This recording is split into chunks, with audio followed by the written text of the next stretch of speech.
Welcome to another episode of Husch Blackwell's False Claims Act Insights podcast. I'm your host, Jonathan Porter. A couple of weeks ago, the Wall Street Journal wrote an interesting article about all the changes that we're seeing at the Justice Department.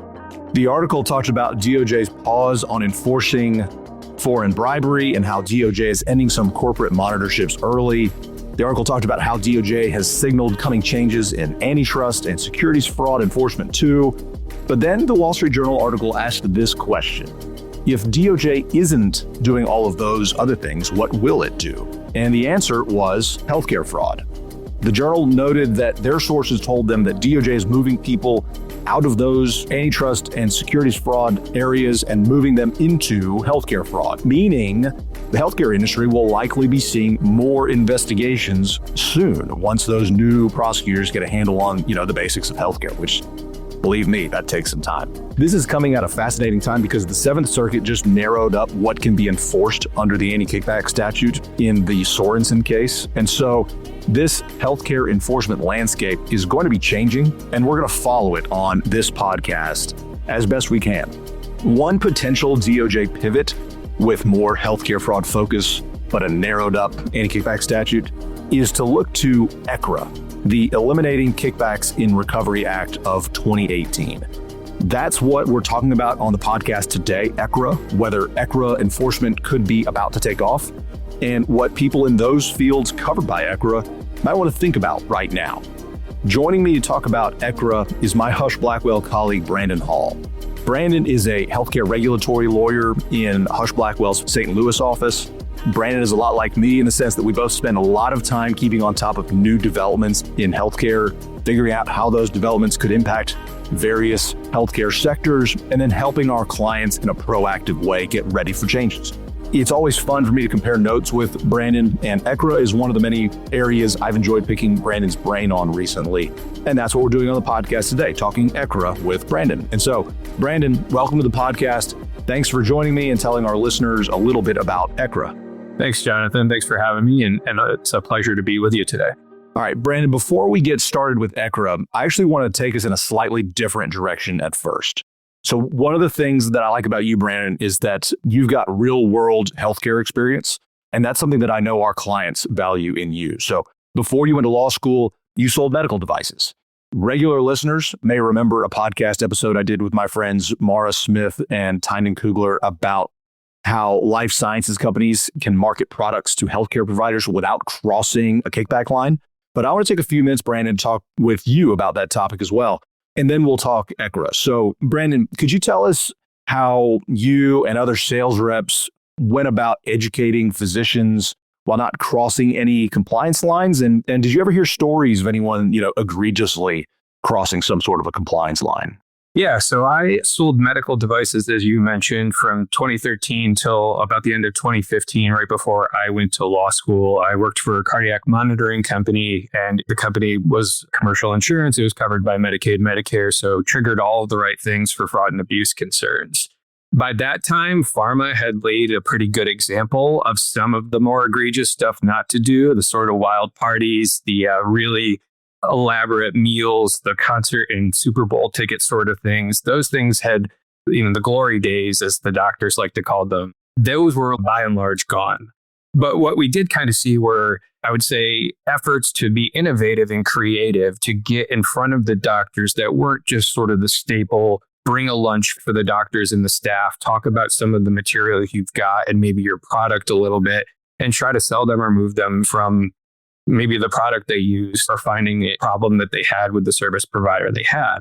So that was kind of the staple, were those lunches. That was just kind of the industry staple. The government more or less approved those. There were some requirements with those. But definitely there was a creative period of time where, we were seeing people do things from, not me or my colleagues, but certainly in the industry, I would see things from private whiskey tastings and arrangements, Napa, certain experiences, maybe go up to a lake house of somebody who was a friend for a weekend and kind of take and do some things where it wasn't necessarily an explicit sort of funding or an expenditure, but there were definitely some benefits or some, perceived kickbacks. And so I think slowly or not necessarily slowly, but over time, I think the government really clamped back on those. As I shifted in from the device world into the legal world, some of the SO structures out there as corporate practice sort of prevailed. We're still sort of hanging on to some of those as they were not quite as heavily enforced. And then my understanding is some of the MSOs and DSOs got clamped down on too. And so now we're kind of in this space where nobody is really trying to be creative in that sense anymore. It's really trying to button things up. So yeah, I think certainly we're in a different time now where the government's looking for different areas of fraud as opposed to these blatant sort of expenditures, because people hopefully have wisened up. And that's the result of folks like you providing the guidance over the years while I was on the ground trying to make those sales. Yeah, it is funny to hear some of the more egregious ones and then go and talk to clients about, hey, what is DOJ or OIG or whoever going to think about a meeting in the Phoenix Airport Ramada Inn or whatever it is, where it's talking about this new drug that you prescribe a bunch of your people. I mean, it's very interesting because the cases that I talk about at conferences and here on this podcast are pretty egregious. It's free private flights to Super Bowls and fancy hunting trips that you're sort of exchanging some for sky miles for. It's just interesting to hear some of the more egregious ones and then try to tell people like there still is risk if you receive any sort of benefit under the anti-kickback statute, because you never know what a whistleblower might disagree and say, no, this is a kickback. So Brandon, before we talk about EKRA, just any thoughts on how we can advise our clients, both on the life sciences side and the healthcare provider side, to make sure that we're advising them, make sure they're going to stay clearly on the right side of that compliance line? Any thoughts on that? Yeah, I think communication is key, right? We want our clients to be honest with us, to let us know what they're doing. And we certainly can understand the creativity and the nuance and the import of it. But also our job is to stay on top of what the government is doing and where the government is going. And so if we can lend a hand in that case, I think us continually monitoring and staying in constant communication is always helpful. And then providing that secondary level of concern and making sure that everything is buttoned up and compliant for clients. Thanks, Brandon. Yeah, I totally agree with what you're saying. A lot of my clients, they're under federal investigation. And so when they're under federal investigation, we have a big, long conversation and say, all right, here are all of the things that we should not be doing right now, because you never know what a DOJ investigation could look like.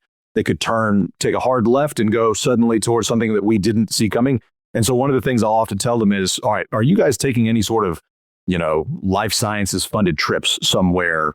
Let's make sure that we got some processes in place where we're not going to do something dumb here while we're under investigation. And so I get these calls and they say, hey, one of our doctors just got invited to go to this thing in some European island that I've never heard of. I'm not fancy enough to hear of places like that. And they'll say, is that okay? And I'll say, no, that's not okay. Unless there's some reason it's got to be done on this European island. That's just a bad idea. And so it is interesting. These things are still happening.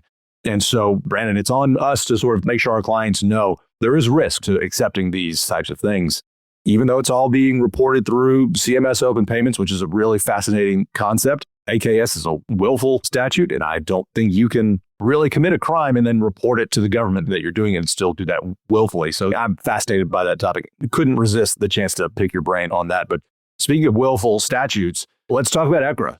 Brandon, a lot of our listeners may not know about EKRA all that much, but a lot of them should. So why don't you tee this conversation off by telling us about EKRA and how it ties into the False Claims Act? Yeah, so EKRA is an interesting rule, a law statute sort of idea. It came about in 2018. It was originally a standalone bill introduced by Senators Marco Rubio and Amy Klobuchar. Ultimately, what happened was it was sort of consolidated into an omnibus bill that really dealt with opioids and opioid addiction, recovery, and that sort of thing. And so it's found at 18 USC 220. I'm going to go ahead and just read a little bit of the statute just to kind of tee it up. And it reads, whoever with respect to services covered by a healthcare benefit program, which will be important, in or affecting interstate or foreign commerce, knowingly and willfully solicits or receives any remuneration, directly or indirectly, overtly or covertly, in cash or in kind, for referring a patient or patronage to a recovery home, clinical treatment, or laboratory, and then it goes on, shall be fined up to $200,000 and imprisoned if not more than for 10 years or both. And so I mentioned the healthcare benefit program. That's one thing that's really important here because EKRA, unlike anti-kickback statute, unlike Stark, unlike the False Claims Act, does not only and solely apply to federal government healthcare programs. What it does, it actually extends the scope of some of those sort of concerns to private payers and private insurers. And so that's why the healthcare program is really important. So again, dealing with three sorts of areas: recovery homes, clinical treatment facilities, and laboratories. Clinical treatment facilities are defined as a medical setting other than a hospital that provides detox, risk reduction, outpatient treatment and care, residential treatment, or rehab for substance use. A recovery home is a shared living environment that is free from alcohol or illicit drug use and centered on peer support and connection to services designed to promote and sustain recovery from substance use disorders. And a laboratory is a cross-reference definition that's basically under CLIA. And so for our life sciences clients, the laboratory and the clinical treatment centers kind of have the two broader sort of definitions that could be more applicable here. I think a recovery home is more straightforward. So kind of summary snapshot of the overall, dealing with opioids, dealing with recovery centers, clinical treatment centers, and labs. It's illegal to make referrals in exchange for remuneration or any sort of kickback, any sort of payment scheme, unless it fits into one of EKRA's safe harbors. Thanks, Brandon. That's a good summary. So I remember when this is a 2018 statute, I was working for DOJ at the time when this came out, and all of a sudden my HHS agent started pitching me EKRA cases saying, hey, there's this case that we want to go after this lab or this recovery, this sober home or this clinical treatment facility. Let's go do it. And I remember pausing and saying, let's just figure out what EKRA is, because it's a willful statute. Willfulness always has meant something to me. I think a lot of people like to skip over it. OIG advisory opinions like to skip over it. But for a statute that you cannot violate except willfully, that's a big thing to me. And so what I would tell agents is, I don't know that I feel comfortable standing before a jury and telling them this is willful conduct for a statute that just got passed. Maybe you've got something in your emails that says, hey, there's this new thing called EKRA. Let's go commit all the fraud and violate EKRA. Sure, then you're acting willfully. But sort of just asking jurors to say that people are going to know about EKRA and that people will have to have violated it willfully, that was a bit of a stretch for me. But I think now we're coming up on this time where all of a sudden it's been around long enough, and I think it's going to be easier to tell jurors that you can violate it willfully. And so I think EKRA is going to be bigger and bigger. That said, it has been around now like 7 years. And so, Brandon, can you tell us, has there been case law out there interpreting EKRA and trying to figure out like how it's going to be enforced? Is there case law out there that helps us guide those in EKRA enforced industries on how they should be thinking about risk? Yeah, certainly. And I think you made a good point. Before I get into the case law, just circling back on one of the points you made, to your judgment or your review of the government enforcement, I think it's really important because one of the little nuances about EKRA is that there's no private right of action under EKRA, as opposed to the key Tom sort of claims. And so I think the fact that the government is going to have its handle on these sorts of things to really prove and scrutinize that willful conduct, that leads right into the first sort of case that came out, back in 2021, which was this S&G Labs Hawaii versus Graves case. And in that case, it was marketing employee compensation arrangement. And the idea or the question there was, were some of the payments made more for marketing sort of purposes, or were they designed to induce referrals? And so the court ultimately determined that the compensation was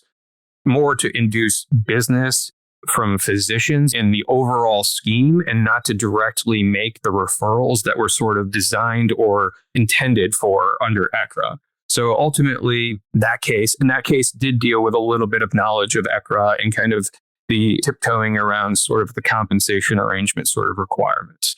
So S&G Labs versus Graves, referrals of physician business generally, but not for referrals of these services was okay. The next year, also out of the Ninth Circuit, second case kind of came out, and this was the U.S. versus Shanachane. And this was sort of conflicted or contradicted S&G Labs, in which the ultimate outcome of the case, another compensation arrangement, another sort of marketing sort of play with a sales arrangement. The court there ultimately found that EKRA prohibited both direct and indirect referrals.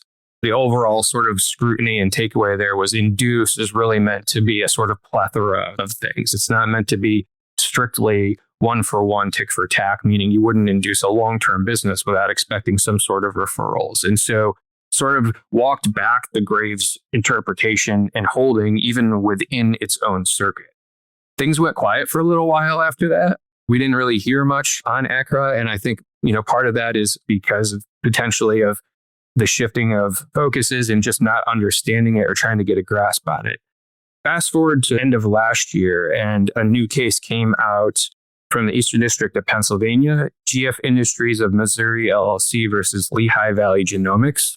And that case dealt with this sort of nuanced issue that was much more in the weeds, down granular sort of analysis and interpretations and court scrutiny of things, scrutinizing the issue of whether a laboratory could legally compensate a consultant on a per sample basis. And so ultimately, we got back to more or less finding and getting to that line in Graves versus Anchina, like which of those two decisions sorts of prevails.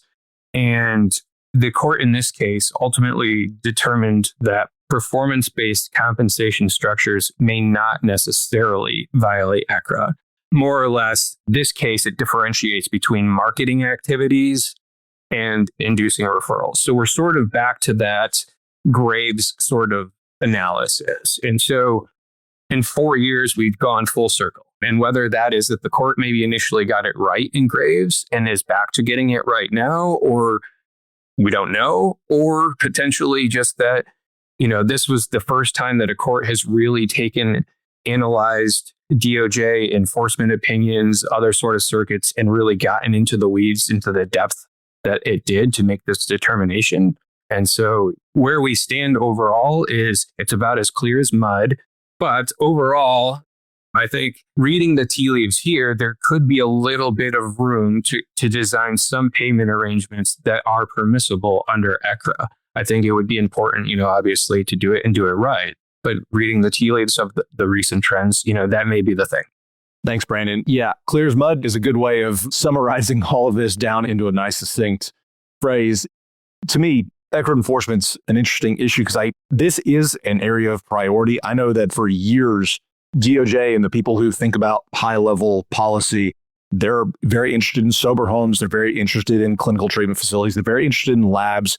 And they're very interested about, in general, marketing efforts, selling patient data, those types of things, and what could be a kickback and what couldn't be a kickback. There's a lot of just very interesting things happening in the healthcare space right now where you're buying and selling leads.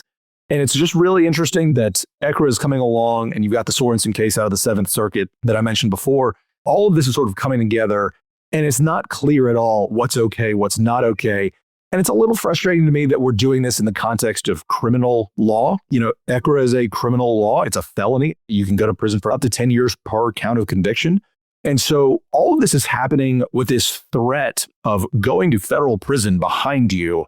The way I think about these things, if we're going to send people to federal prison, it should be clear what is legal and what's not legal. So it's a little frustrating that we've got this clear as mud statute that could result in clients or whoever going to federal prison. And so, Brandon, I'm glad that we got people like you advising clients on what is okay and what's not okay, because the stakes are high here when you're talking about potentially going to federal prison. So, Brandon, I've got a question for you about state law. When I was at DOJ, I used state law commercial bribery statutes from time to time to sort of have federal charges. But I know it gets complicated sometimes, and I think this may be one of those areas where it could get complicated. So could you tell us about how EKRA works with state law? Yeah. So EKRA, again, is unique and strange in its preemption scope. Unlike most sort of federal laws, it does not preempt state law. So there could be state law versions of EKRA that go further. It's a floor, not a ceiling. But AKS partially preempts the anti-kickback statute, partially preempts EKRA. So it's got a little bit of federal preemption built into it where it's sort of subservient. And I think that's an interesting takeaway because under the law, if a service would be charged or if conduct would be charged or brought under the anti-kickback statute, or it's not permissible to bring it under EKRA. And I think that could also be why EKRA includes no explicit provision that a violation of EKRA constitutes a false or fraudulent claim for the purposes of the FCA. But I don't really know that because we don't have a whole lot of guidance or thought or regulations or sub-regulatory guidance that we've gotten since the law has come out. So again, just as it relates to the preemption aspect, no state law preemption, but itself is quasi-preempted by the federal anti-kickback statute. Thanks, Brandon. Yeah, I'm with you. It's interesting the way that Congress scoped out preemption in EKRA. I think it'd be really interesting for someone to get indicted over EKRA and then the defense being, no, this is actually conduct that's prohibited under the anti-kickback statute. And so I didn't violate EKRA. Not going to say that I violated the anti-kickback statute, but you indicted me for EKRA. And so therefore, I've got a defense here because this conduct, clear statute 220D says that you can't enforce EKRA for something that's already prohibited under the AKS. The super nerd in me thinks that that's an interesting concept. So, Brandon, let's land this plane. Let's talk about some sort of new areas of healthcare. I'm always fascinated by the new areas that people think of to deliver healthcare services.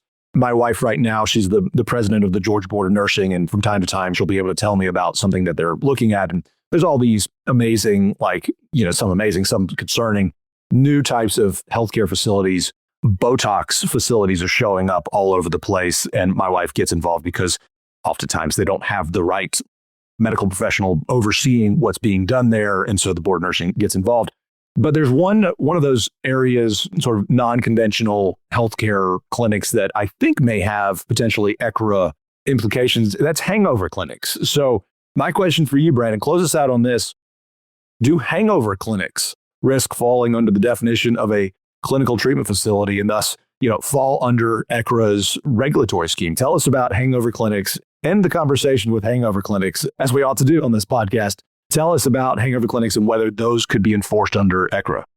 Sure. So to provide a broader answer, the worst lawyer answer ever, I mean, it depends, right? It depends on the scope and the services and the nature. If you're talking your general sort of mom and pop clinic that's doing vitamin supplements and, just doing the quick sort of IV fluid treatments and that sort of thing, probably not, at least not right now. We're not seeing any indication that the definitions are intended to go that far. And frankly, probably most of those businesses, in my experience, are probably cash pay. So they don't even quite get to the benefit program. Now, that said, if you are truly a recovery clinic, if you are somebody who does specialize in alcohol recovery, whether that's hangovers or long-term sort of withdrawals or the others, and you are providing some of those more services, I guess, that are more in the scope of actual addiction or other healthcare treatments, then yes, if you are not preparing for and if you're not triaging against complying with EKRA now and you use sales folks for anybody, for marketing, for generating referrals, anything, advised to be very cautious. Contact, your legal counsel and just make sure that everything is shored up, just because you don't want DOJ to come knocking, as Jonathan said, accusing you of criminal violations that also carry some pretty hefty fines. So differentiating between the two, true, hangover clinic that is really dealing with substance use and maybe governed by, 42 CFR Part 2 and its regulatory scheme, those sort of facilities are at risk if they're not already under EKRA's governance of falling under it. The sort of vitamin clinics and the IV sort of fluid sort of mom and pop sort of stations that are popping up or adjacent to the Botox type of clinics, probably not. So that's where we'll land it. Thanks, Brandon. Yeah, I'm fascinated by the many creative ways that people have when they're opening up healthcare facilities and they say, oh, this would be perfect. There's a big demand for a hangover clinic, and so I'll just do it, without realizing this is a heavily regulated field. There's reasons that lawyers like you and me, we do this for a living because it's so complicated and you run a lot of risk by just opening up something without thinking, let me run this by a healthcare lawyer and just make sure that we're not doing something that's going to obviously step on some big egregious thing. So Brandon, thanks for what you do. Thanks for what you do for our clients. And thanks for joining the podcast today to talk about EKRA and your background as a medical device sales rep. To close us out, like I said at the open, healthcare enforcement is coming. That's what is clear, is that healthcare enforcement is coming. There's a record number of qui tams filed last year, and there will continue to be enforcement in the healthcare space. That much is clear, and the enforcement landscape is changing. If you're in the healthcare industry, you've got to have a grasp on what's happening in the law. And so I'm happy to practice here at Husch Blackwell. We've got this amazing group of healthcare lawyers like Brandon and a lot of other people who can help advise clients on how to stay on the right side of the law. We're going to continue to bring you that type of content on this because, again, healthcare enforcement is coming. But I appreciate everyone listening today, and we'll continue to bring you stuff like this. So thanks for listening, and we'll see you next time.